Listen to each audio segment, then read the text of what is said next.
हरि ओम नमस्ते. Second day revision of Srimad Bhagavata Mahapuranam, first skandam, second chapter, shlokas from 5 to 31. Munayas sadhu prishtoham bhavadbhirlokamangalam yatkritah krishna samprashno yenatma suprasidati savai pumsam paro dharmo यतो भक्तिरधोक्षजे अहैतुक्य प्रतिहता ययात्मा संप्रसीदति वासुदेवे भगवति भक्तियोगः प्रयोजितः जनयत्याशु वैराग्यं ज्ञानं च यदहैतुकं धर्मस्वनुष्ठितः पुंसां विश्वक्सेन कथासु यः नोत्पादयेद्यदि रतिं श्रमयेव हि केवलं धर्मस्य ह्यापवर्ग्यस्य नार्थोऽर्थायोपकल्पते नार्थस्य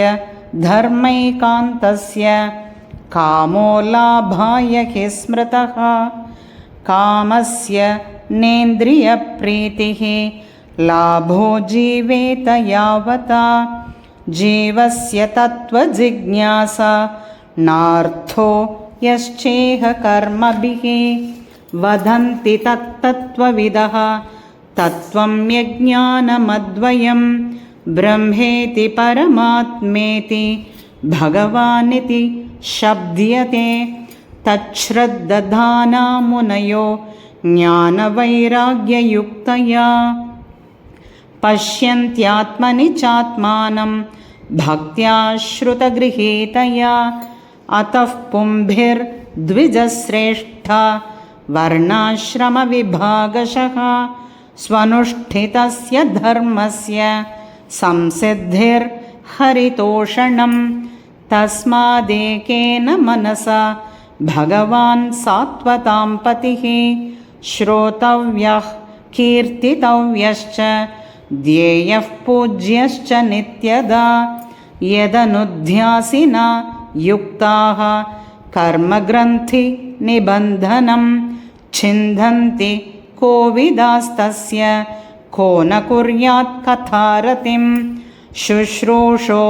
श्रद्दधानस्य वासुदेवकथारुचिः स्यान्महत्सेवया विप्राः पुण्यतीर्थनिषेवणात् शृण्वतां स्वकथां कृष्णः पुण्यश्रवणकीर्तनः हृद्यन्तस्थो ह्यभद्राणि विधुनोति सुहृत्सतां नष्टप्रायेष्व भद्रेषु नित्यं भागवत सेवया भगवत्युत्तमश्लोके भक्तिर्भवति नैष्ठिकी तदा रजस्तमो भावाः कामलोभादयश्च ये चेत एतैरनाविद्धं स्थितं सत्त्वे प्रसीदति एवं प्रसन्नमनसो भगवद्भक्तियोगतः भगवत्तत्त्वविज्ञानं मुक्तसङ्गस्य जायते भिद्यते हृदयग्रन्थिः छिद्यन्ते सर्वसंशयाः क्षीयन्ते चास्य कर्माणि दृष्ट एवात्मनीश्वरे अतो वै कवयो नित्यं भक्तिं परमया मुदा वासुदेवे भगवति कुर्वन्त्यात्मप्रसादनीं सत्त्वं रजस्तम इति प्रकृतेर्गुणास्तैः युक्तः परः पुरुष एक इहास्य धत्ते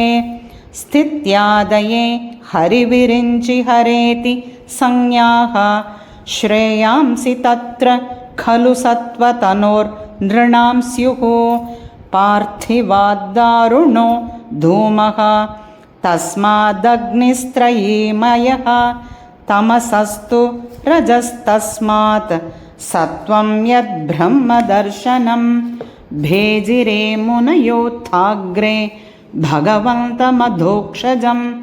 सत्वं विशुद्धं क्षेमाय कल्पन्ते येनुतानिह मुमुक्षवो घोररूपान्